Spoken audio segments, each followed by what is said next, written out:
আসসালামু আলাইকুম everyone, welcome back to my another video. তো সিলেট ব্লগ পার্ট 2 নিয়ে আমি তোমাদের কাছে চলে এসেছি। তোমাদেরকে অনেকদিন ওয়েট করিয়েছি। তো আমি এতদিন ব্যস্ত ছিলাম যার জন্য ভিডিওগুলো এডিট করতে পারিনি। তো সিলেট থেকে আমি সোজা ব্রাহ্মণবাড়িয়ায় চলে গেছিলাম, সেই ব্লগগুলোও তোমাদের সাথে শেয়ার করব। তো তার আগে আমি সিলেটের ব্লগগুলো তোমাদের সাথে শেয়ার করছি। তো এটা হচ্ছে আমরা সিলেটে গিয়েছিলাম যেই দিন সেই দিন রাতে। তো আমরা যেহেতু সকাল সকাল বেরিয়ে গিয়েছিলাম, সিলেটে যেতে যেতে আমাদের সময় লেগে গিয়েছিল দুপুর 2:30টার মতো। তো তারপর হচ্ছে আমরা সবাই খেয়ে দিয়ে রেস্ট নিয়ে ঘুমিয়েছিলাম। তো ঘুম থেকে উঠে আমরা এখন মাজারে যাব।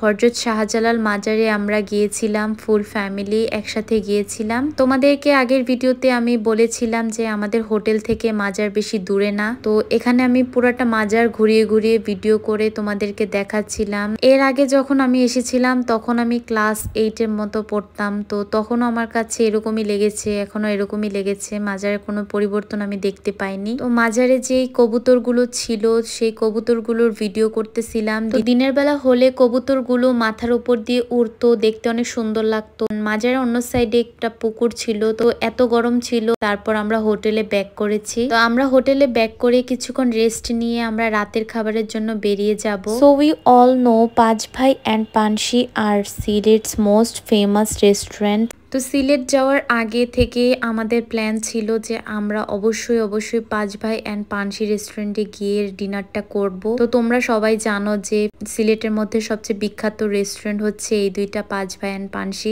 আরো অনেকগুলো রেস্টুরেন্ট আছে। তো আমাদের প্ল্যান ছিল যেহেতু আমরা 2 দিন থাকবো, তো আমরা 2 দিন পাঁচ ভাই অ্যান্ড পানসিতে ডিনারটা করব। তো তারপর হচ্ছে আমরা প্রথম দিন চলে গিয়েছিলাম পাঁচ ভাই রেস্টুরেন্টে। এর আগে যখন এসেছিলাম তখন এই রেস্টুরেন্টের অবস্থা বেশি একটা ভালো ছিল না, বাট এখন একদম চেঞ্জ হয়ে গেছে। তো তোমাদেরকে তো বলছিলামই এর আগে আমি এসেছি আরো 7 থেকে 8 বছর আগে। তো চেঞ্জ হওয়াটাই স্বাভাবিক। এখন খাবার অর্ডার দিয়েছি, তো এখন আমরা হচ্ছে কিছুক্ষণ বসে থাকবো।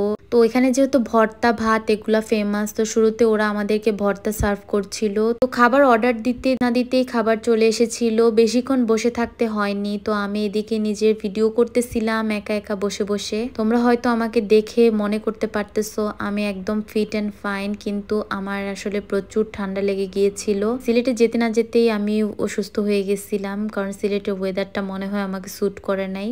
তো আলহামদুলিল্লাহ এই দিন তো আমি ভালোই ছিলাম। তো পরের দিনের ভিডিওতে তোমরা আমাকে দেখতে পারবা কি অবস্থা ছিল আমার। তো শুরুতে হচ্ছে আমি এখানে কিছু ভর্তা নিছিলাম, এগুলো জানি কি কি ভর্তা ছিল, শুটকি ভর্তা, সাথে মাছ ভর্তা, আরো কি কি ভর্তা জানি ছিল।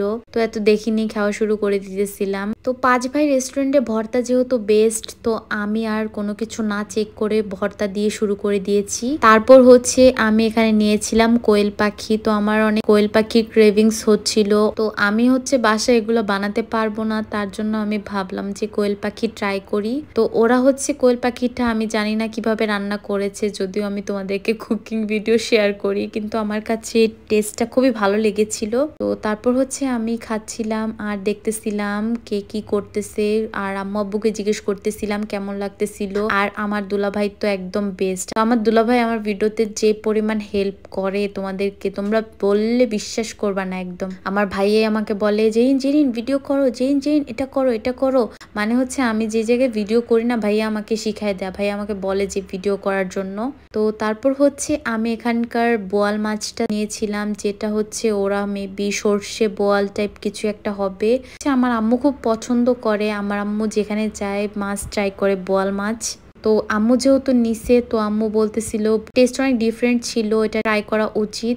তো তাই হচ্ছে আমি আর আমার বোন একটা বোয়াল মাছ শেয়ার করেছি, কারণ খেতে পারবো না এত বড় মাছ। তো এটা টেস্টও আমার কাছে মোটামুটি ভালো লেগেছে। তারপর হচ্ছে আমরা খাওয়া দাওয়া শেষ করে কোকা কোলা নিছিলাম, কোকা কোলা না আই থিঙ্ক মজো নিয়েছিলাম, আসলে কি নিছিলাম আমার জানা নেই।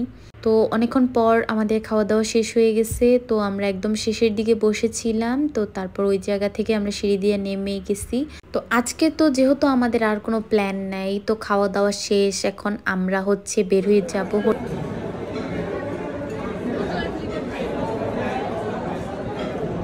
বোয়াল মাছটার টেস্ট কেমন? অনেক স্বাদ, খুব ভালো লাগতেছে। আগের বার এসে বোয়াল খাইছি। বোয়াল মাছটা অনেক মজা।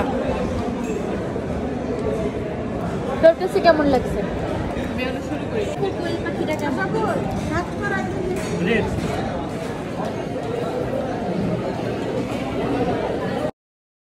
তো রেস্টুরেন্ট থেকে আমরা এখন বের হয়ে যাব। আমরা এখানে গাড়ি নিয়ে আসিনি, কারণ আমাদের কাছে মনে হচ্ছিল যে সিলেটের ওয়েদারটা খুবই সুন্দর, মনে হচ্ছিল মেঘলা মেঘলা। তো তার জন্য আমরা এসেছি সিএনজি দিয়ে। তো আমি তোমাদেরকে এটা সাজেস্ট করব, তোমরা যারা গাড়ি দিয়ে এসেছো তারা হচ্ছে সিএনজি অথবা রিক্সা দিয়ে ঘোরাঘুরি করবা, কারণ রিক্সা দিয়ে অথবা গাড়ি দিয়ে ঘুরতে খুবই ভালো লাগবে এই শহরটা। আমরা হচ্ছে 5 জন সিএনজি দিয়ে এসেছি, আর সামিরার ভাইয়া রিক্সা দিয়ে এসেছে। তো আমাদের কাজ শেষ, আর এমনিতেও আমরা অনেক ক্লান্ত ছিলাম সারাদিন জার্নি করে, তো অনেক ঘোরাঘুরি হয়েছে। তো আজকে আর ঘুরবো না, কালকে যেহেতু সাদা পাথর যাব, তাই তো আজকের জন্য এইটুকুই। আমরা হচ্ছে হোটেলের লবিতে এসে গেছিলাম, এসে ওয়েট করতেছিলাম ভাইয়া আর সামিরার। তো ওরা আসলে দেন আমরা একসাথে উপরে চলে যাব। তো গাইস, আমার সিলেটের ব্লগগুলো তোমাদের কাছে কেমন লাগে তোমরা অবশ্যই জানাবা। তো এক লিফটের মধ্যে চাপাচাপি করে আমরা ফুল ফ্যামিলি উঠে গেছি। তারপর হচ্ছে আমরা এখন রুমে চলে যাই। ওই যে দেখো হেলতে ধুলতে ধুলতে আসতেছে আমার বোন আর বোনের হাজবেন্ডটা। আমরা এখন রুমে চলে যাব, তাই আমি ভিডিওতে দেখাচ্ছিলাম সবাইকে। আজকে ভিডিওটা এই পর্যন্তই। ভিডিওটা ভালো লাগলে তোমরা আমার পেজটা অবশ্যই ফলো করবা, আর ভিডিওটা ভালো লাগলে তোমরা জানো কি করতে হবে। আর নেক্সট সিলেটের কোথায় কোথায় ঘুরেছি সেটা দেখার জন্য আমার পেজটা ফলো করবা। আজকের জন্য এটুকুই। আল্লাহ হাফেজ।